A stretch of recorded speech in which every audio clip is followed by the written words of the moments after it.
যাদের প্রতি আমাদের সবচাইতে বেশি কৃতজ্ঞতা থাকা উচিত তাদেরকে আমরা অবহেলা করছি, এই লজ্জা আমাদের এই সরকার অবশ্যই আমরা সমর্থন করি, এই সরকার সার্থক সেটা অবশ্যই আমরা চাই এবং এই নিপীড়নমূলক বাংলাদেশ আমাদের সকলের স্বপ্ন, কিন্তু সেটা করতে গিয়ে আপনাদের প্রতি অবিচার করা হবে এটা কোনোভাবেই গ্রহণ করা যায় না।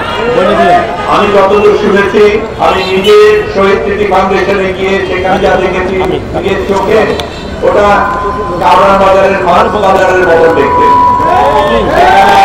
কেউ চিকিৎসা পাওয়ার তো কথাই ওঠে না, কাগজ জমা দেবে কি করে? আমাদের দেশে আমলাতন্ত্র কোন পর্যায়ে চলে গেছে শহীদ স্মৃতি ফাউন্ডেশনে গেলে বোঝা যায়।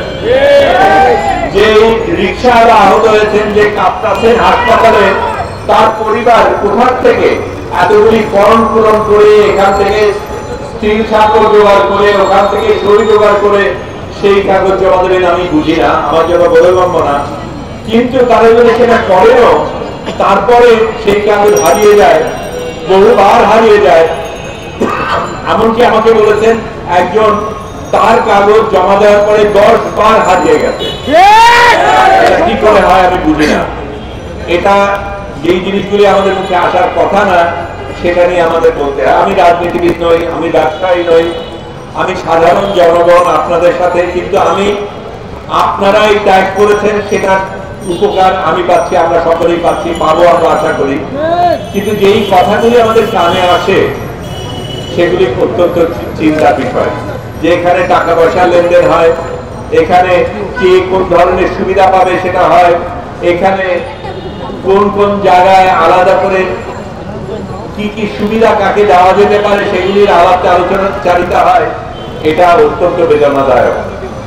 আমি মনে করি আমাদের অনেকগুলি রিফর্ম কমিটি হয়েছে, কমিশন হয়েছে, অনেক ধরনের সুপারিশ হয়েছে, যেটার সবচাইতে বেশি প্রয়োজন সেটা হচ্ছে আজকে যারা আহত নিহত তাদের পরিবারদের ব্যবস্থা নেওয়া, তাদের দায়িত্ব নেওয়া, তাদের চিকিৎসার ব্যবস্থা করা, যদি বিদেশে যেতে হয় সেটা করা।